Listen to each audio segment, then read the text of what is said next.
नमस्कार. सर्मिक लोक जाणीव न्यूज लाईव्ह मध्ये आपलं सर्वांचं सहर्ष स्वागत आहे. आपण पाहता सर्मिक लोक. त्यांचं बरोबर आहे, कारण त्यांचं वय आता थकलेलं आहे. पण ते म्हणतात की स्वतःच्या अंगापुरतं दूध आलं ठीक आहे म्हणतात, त्याच्यामुळे मी चांगला आहे. पण हे पालन करणं, त्याला पोसणं, त्याच्यानंतर ते आजारी पडल्यानंतर त्याच्यानंतर व्हेटरनरी डॉक्टरला बोलवणं, त्याचा चारा, त्याची सेवा सुश्रूषा, त्याचं पाणी, एवढी आर्थिक क्षमता आपल्या इथल्या कोरडवाहू किंवा जे गोरगरीब शेतकऱ्यांची नाही. आणि शेतकऱ्यांच्या मनामध्ये त्याच्याबद्दल नैराश्याचं वातावरण आहे. कशासाठी गाय पाळू? त्यांना त्याच्या बाबतीत म्हणजे आपण खूप मोठमोठ्या गोष्टी सांगितल्या. गोमातेचं पंचगव्य चिकित्सा आहे, शेण याच्यासाठी लागतं, गोमूत्र याच्यासाठी लागतं. ते म्हणजे मला मिळते काय पहिले, त्याच्यातून माझं काय होते, असं ते त्या दृष्टिकोनातून बरोबरच आहे. अर्थशास्त्राचं गणित जर जमत असेल तर तो तयार होतो.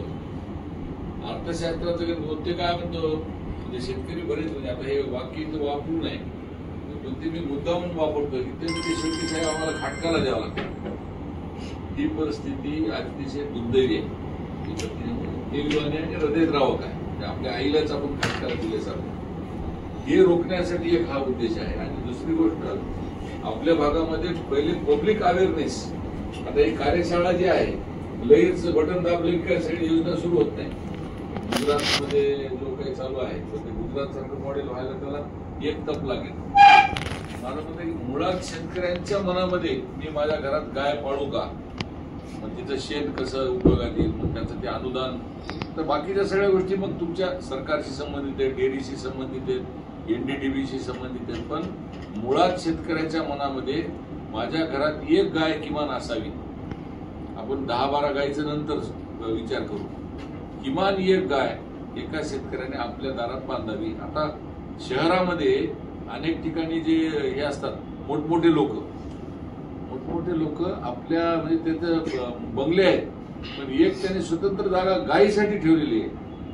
चंदू पाटील मोठमोठ्या, त्यांना त्याचं महत्व कळालं. माझं म्हणणं की शेतकऱ्यांना देखील त्याच्याकडे रान आहे चरायला, म्हणजे पाणी पाजून चारून परत वापस आणणे, तिचं दूध काढणे, एक तर घरच्यासाठी किंवा विकण्यासाठी, आणि मग शेत बाकीच्या गोष्टी. हे आता मी काही शेतातला तज्ज्ञ नाही, म्हणजे मी मोकळेपणानं मी जे खेड्यापाड्यात गेले तर लोक काय म्हणतात ते तुम्हाला सांगायला लागतं.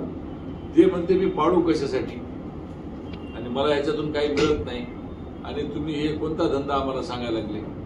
मी त्याला म्हणलं ते सेंद्रिय शेती, म्हणते सेंद्रिय शेती मला सांगूच नका म्हणते तुमची. त्या सेंद्रिय शेतीमध्ये काय आम्हाला एक तर उत्पन्न मिळत नाही, आणि आमचा माल कोणी घेत नाही, आणि त्या पद्धतीने तितका माल त्या प्रमाणात महाग कोणी घेत नाही.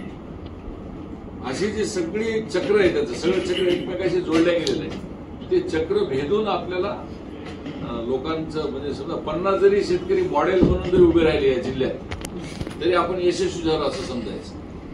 कारण हे काम काय एका 4 महिन्यात आणि आठवड्याभरात उभं राहणार नाही.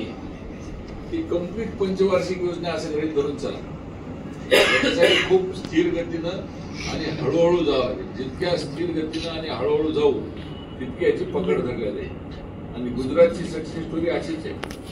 सुरुवातीला प्रचंड अडथळे आले, लोकांनी नकार दिला, हळूहळू काही 4-5 लोकांचे पुढे आले, सक्सेस होते.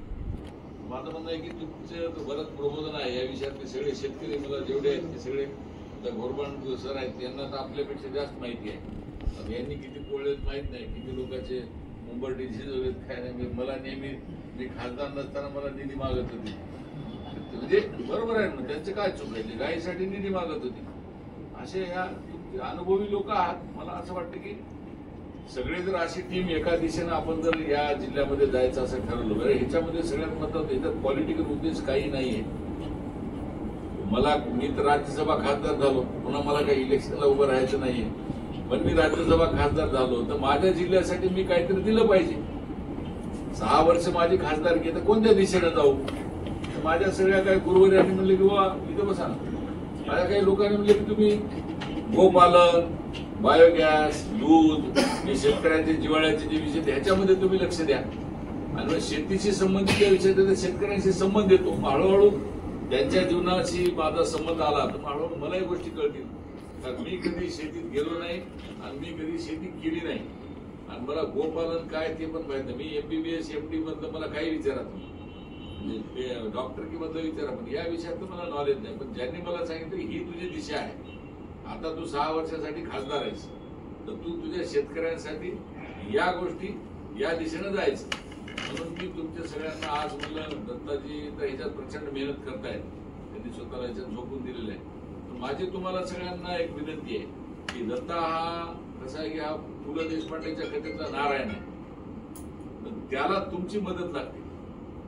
तुम्ही सगळे मिळून त्याला एक बिल्डिंग द्या, आणि हे आपल्याला एक आंदोलन निर्माण करायचं. आता हे शब्द खूप मोठा झाला, आंदोलन चळवळ.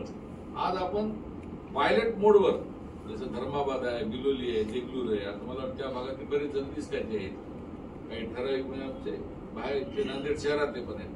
पण आपण ठराविक काही लोकांनी याला एक 2-3 सर्कल पुरतं किंवा 1-2 तालुक्यापुरतं याला पायलट मोडवर करून मग नंतर हळूहळू त्याचं डेव्हलपमेंट जर केलं, मला वाटतं आता टेक्निकल बाबी सरांना सगळे माहिती आहेत. रजिस्ट्रेशन करणं, मला वाटतं सरकारही काही मदत करणार आहे त्याच्यामध्ये. मला फार नॉलेज नाही त्याच्यात. नाही सर, आता याच्यामध्ये NDDBचा मोठा रोल आहे, तर त्यांचे अधिकारी येत आहेत त्या दिवशी, ते टेक्निकल त्याच्यात देतील.